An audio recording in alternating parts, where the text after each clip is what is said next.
তুই দুনিয়াতে তোর স্ত্রীর সন্তানদের হক নষ্ট করেছিস। আমাকে মাফ করে দাও, আর করবো না, আর করবো না। বাবা, আমার খুব আদরের মেয়ে, আজ তোমার কাছে তুলে দিলাম। কখনো আমার মেয়েটাকে কষ্ট দিও না। আই লাভ ইউ সুমি, আমি তোমাকে অনেক ভালোবাসি। আমিও তোমাকে অনেক ভালোবাসি। আমার আদরের বউটা কি করছে রে? এই তো তোমার জন্য রান্না করতেছি। আচ্ছা, তাড়াতাড়ি শেষ করে রুমে আসো, তোমাকে ছাড়া একটুও ভালো লাগে না। আচ্ছা, তুমি আমাকে রেখে এত কাজ কেন করো? আরে পাগলা, আমি কাজ না করলে কে করবে? আমি পাগলা? তুমি তো আমার পাগলা জামাই।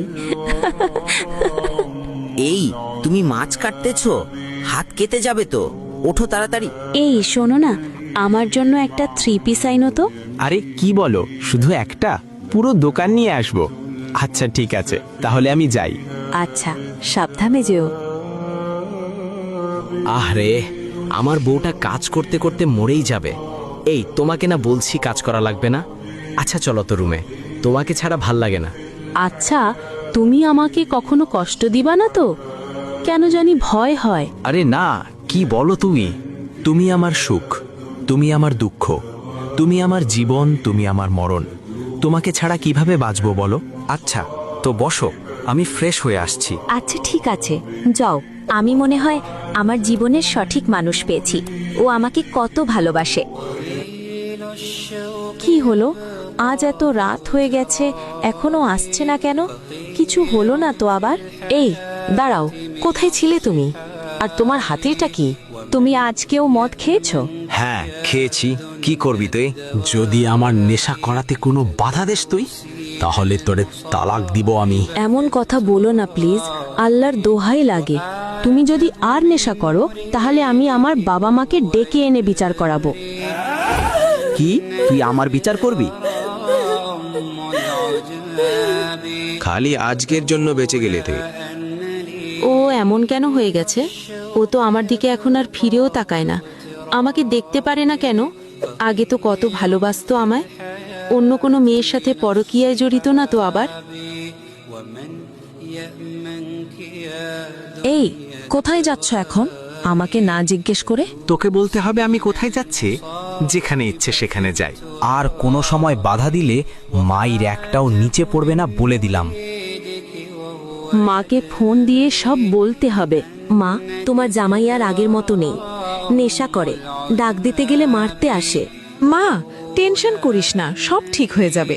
স্বামীরা এরকম মারে, দেখিস নাই? তোর বাবাও তো আমাকে কত মারতো। আমি আর পারছি না মা, আমাকে নিয়ে যাও এখান থেকে। আচ্ছা, এক কাজ কর, বাচ্চা নে, তাহলে দেখবি সব ঠিক হয়ে যাবে। আর আল্লাহর কাছে বল, দেখবি তোর জামাই ঠিক হয়ে যাবে। স্ত্রীকে স্ত্রীর হক দেন, স্ত্রীকে স্ত্রীর প্রাপ্য দেন, স্ত্রীর উপরে জুলুম করবেন না। স্ত্রী জীবনের সঙ্গী, ভালোবাসার সঙ্গী, দয়া মায়ার সঙ্গী। স্ত্রী সে আপন, সে কলিজার টুকরো। হে আল্লাহ, আপনি আমার হাজবেন্ডকে হেদায়েত দান করুন, ও যাতে নেশা থেকে ফিরে আসে। এই কই তুমি? বাচ্চাদের আজকে আসতে দেরি হচ্ছে কেন? একটু ওদের স্যারের কাছে ফোন দাও। আমি পারবো না, আমি গোসল করছি, তুমি দাও। আচ্ছা ঠিক আছে, যাচ্ছে। এ কি, ওর ফোনে আই মিস ইউ জান, এটা কোন মেয়ে পাঠালো? মা, আমরা চলে এসেছি। এই, তোমার ফোনে কোন মেয়ে মেসেজ দিচ্ছে? হ্যাঁ, তোকে বলতে হবে নাকি কে মেসেজ দিছে কে দেয় নাই? বেশি কথা বলবি না তুই। এই শোনো না, বাচ্চাদের স্কুলের 2 মাসের বেতন আটকে আছে, স্যার বলছে কালকে দিতে। তো আমি কি করমু? আমাকে এগুলো শোনাচ্ছ কেন? লাথি দিমু, সর এখান থেকে।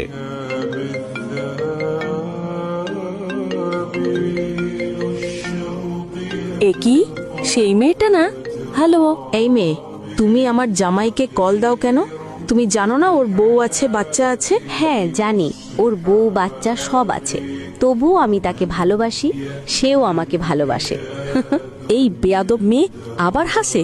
এই সমস্ত মেয়েদের কি বলে জানোস তো তুই? হ্যাঁ, এই সতীন, মুখ সামলে কথা বল, না হয়ে তোর জামাইকে দিয়েই তোকে মার খাওয়াবো।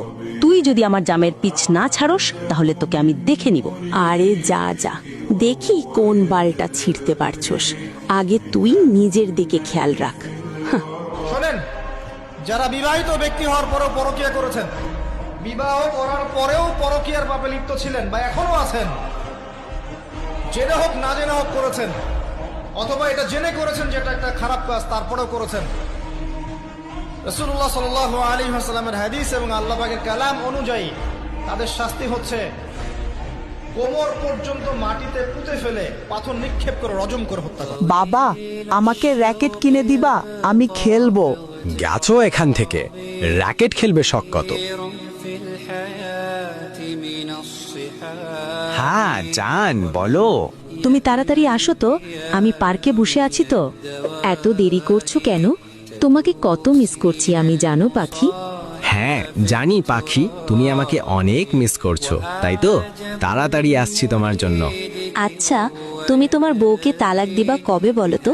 আমি তোমাকে ছাড়া থাকতে পারছি না। হ্যাঁ, এই মাসের মধ্যে তালাক দিয়ে দিব।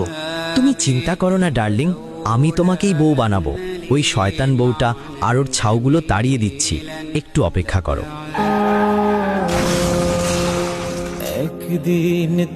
একটি দুঃসংবাদ, আজ সন্ধ্যা 6 ঘটিকায় মোহাম্মদ আকাশ মিয়া গাড়ি অ্যাক্সিডেন্টে ইন্তেকাল করেন। ইন্না লিল্লাহি ওয়া। এই আকাশ মিয়া বউকে সম্মান করত না, বাচ্চাদের হক পূরণ করত না, পরকিয়া করত। আল্লাহ জানে কবরে কি হয়। তুই দুনিয়াতে তোর স্ত্রীর সন্তানদের হক নষ্ট করেছিস। আর করব না, আর করব না। আসসালামু আলাইকুম। যে ভিডিওটি দেখছেন সেটা হলো শান্তা আপুর জীবনের গল্প। উনি আমাদের যশোর থেকে বলেছেন, তাই আমরা ভিডিওটি বানিয়েছি। তো আপনার জীবনে যদি এর থেকেও বেশি মর্মতান্ত্রিক ঘটনা ঘটে থাকে তাহলে আমাদের কমেন্টে অথবা ইনবক্সে জানাবেন। আর আমাদের ভিডিওগুলো দেখে যদি ভালো লাগে তাহলে একটি ফলো করে রাখুন।